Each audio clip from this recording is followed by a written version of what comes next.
അരവിന്ദ് കോൺഗ്രസ് പ്രതിനിധി ഇന്നിപ്പോൾ ഈ MV അൻവർ പറഞ്ഞത് താങ്കൾ കേട്ടിട്ടുണ്ടാകുമല്ലോ. നിജേഷ് അരവിന്ദ് ഇക്കഴിഞ്ഞ 22-ാം തീയതി ഇങ്ങനെ ഒരു വെളിപ്പെടുത്തലുമായി എന്തുകൊണ്ടാണ് പ്രതിപക്ഷ നേതാവ് രംഗത്ത് വന്നത്?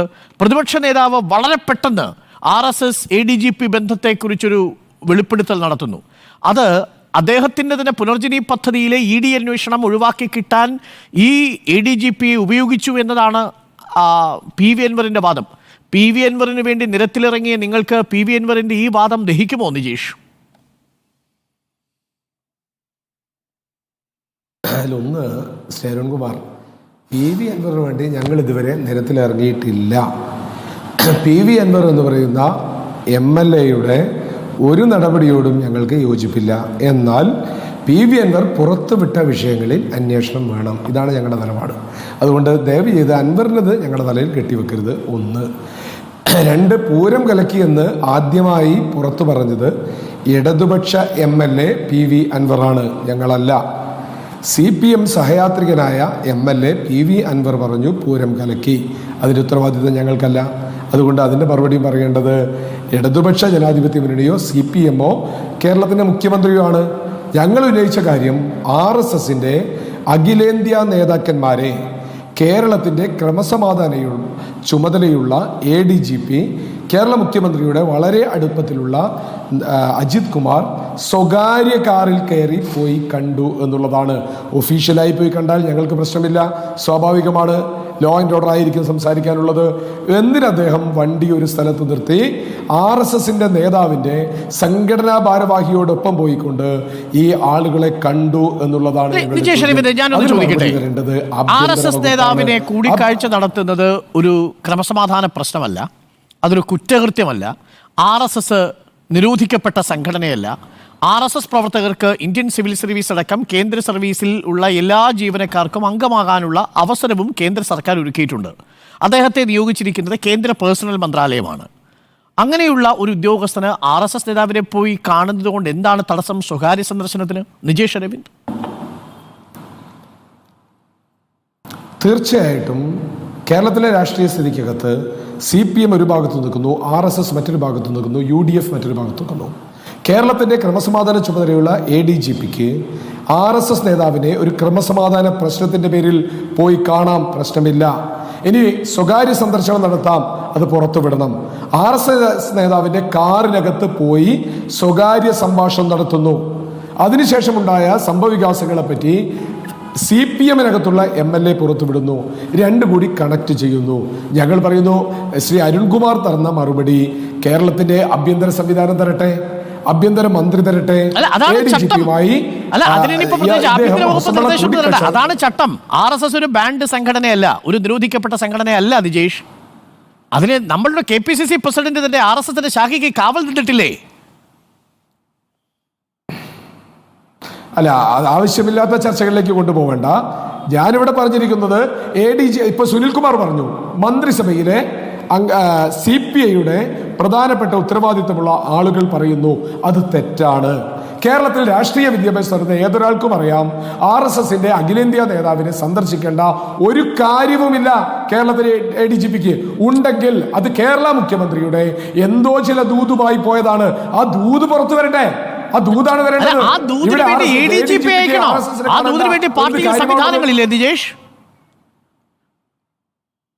ഇല്ല എന്നല്ലേ നമ്മൾ മനസ്സിലാക്കേണ്ടത്. ഇന്ന് ഇത്രയേറെ ദിവസമായിട്ടും കേരളത്തിന്റെ മുഖ്യമന്ത്രിയെ ന്യായീകരിക്കാൻ ഒരു AK ബാലൻ പോലും പുറത്തു വന്നിട്ടില്ല. മുഖ്യമന്ത്രിയെ ബാധിക്കുന്ന കാര്യമോ പാർട്ടിയെ ബാധിക്കുന്ന കാര്യമല്ല എന്ന് പാർട്ടിയുടെ നിലപാടെടുത്തുകൊണ്ടുകൂടിയാണ് നിജേഷ്. നേരത്തെ ഞാൻ ചോദിച്ച ചോദ്യം അത് ആവർത്തിക്കുകയാണ്. RSS ഒരു നിരോധിത സംഘടനയല്ല. RSSൽ പ്രവർത്തിക്കുന്നതിന് കേന്ദ്ര സർവീസിലുള്ള ഒരു ജീവനക്കാരനും വിലക്കുമില്ല.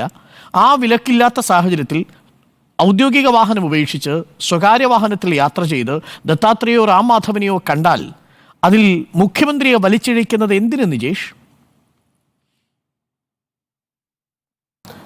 ഒന്ന്, RSS ഭരണത്തിൻ്റെ അല്ലെങ്കിൽ BJP ഭരണത്തിൻ്റെ ഏറ്റവും നേരിട്ടുള്ള ബെനിഫിഷ്യറിയാണ് കേരളത്തിൻ്റെ മുഖ്യമന്ത്രി പിണറായി വിജയൻ.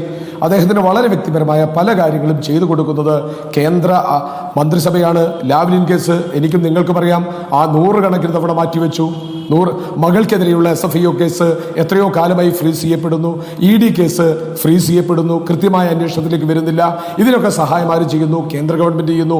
നേരെ തിരിച്ച് BJPക്ക് എന്തെല്ലാം സഹായം ചെയ്യുന്നു? BJPയുടെ പ്രസിഡന്റ് അധ്യക്ഷനായ സുന്ദര കേസ് എവിടെ എത്തുമെന്നില്ല. കൊടകര കുഴൽപ്പണം കേസ്, നമ്മൾക്ക് എത്രയോ ദിവസം ചർച്ച ചെയ്ത കൊടകര കുഴൽപ്പണം കേസ്, അത് അടവെക്കുന്നു. അതിനുശേഷം നമ്മുടെ ജാനു കേസ് എവിടെയും എത്തുന്നില്ല. സ്വാഭാവികമായിട്ടും ഒരു പാലം ആവശ്യമുണ്ട്.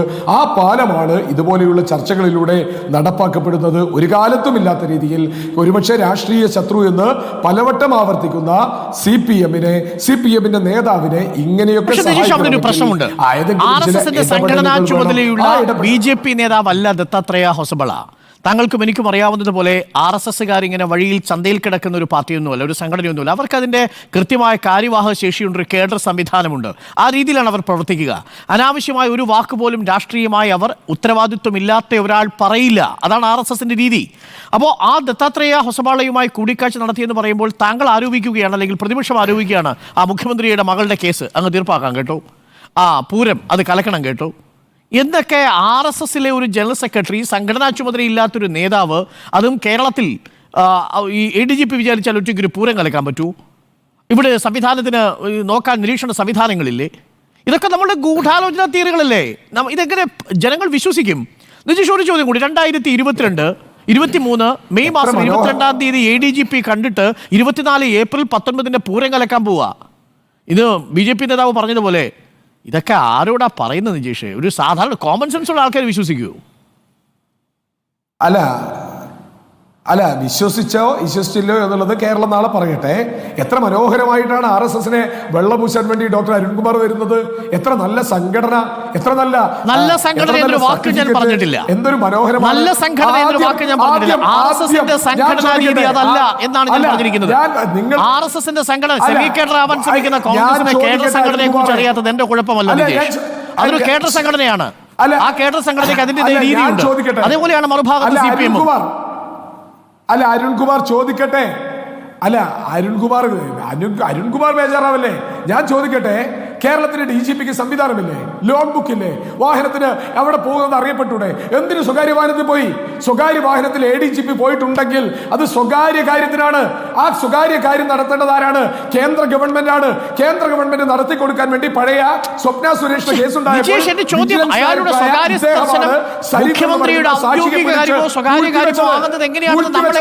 അതിന്റെ ബെനിഫിഷ്യറി പിണറായി വിജയനാണ്. നിയന്ത്രിക്കുന്നു. അല്ലാതെ സരിത്തിനെ തട്ടിക്കൊണ്ടുപോയില്ലേ വിജിലൻസ് ഡയറക്ടറായപ്പോ? അരുൺകുമാറെ സരിത്തിനെ തട്ടിക്കൊണ്ടുപോയി. വാഴിച്ചില്ലല്ലോ അദ്ദേഹത്തിന് ഒരധികാരവും ഇല്ലാത്ത സിവിൽ റൈറ്റ്സ് വകുപ്പിലേക്ക് മാറ്റിയില്ലേ? റബ്ബർ പന്ത് തട്ടുപോലെ തിരിച്ചു വന്നില്ലേ?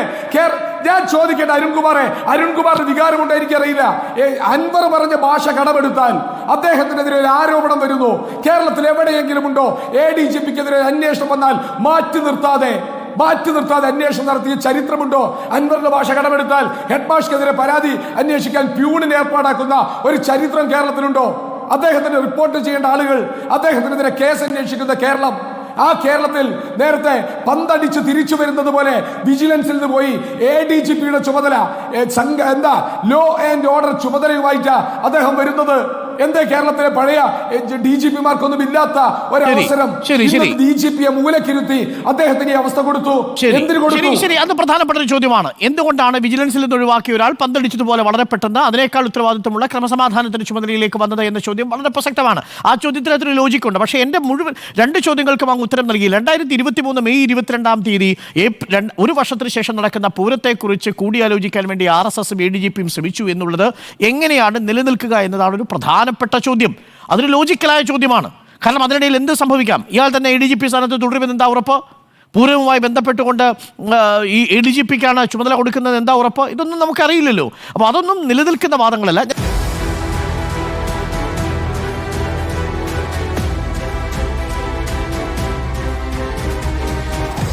Debate with Arun Kumar.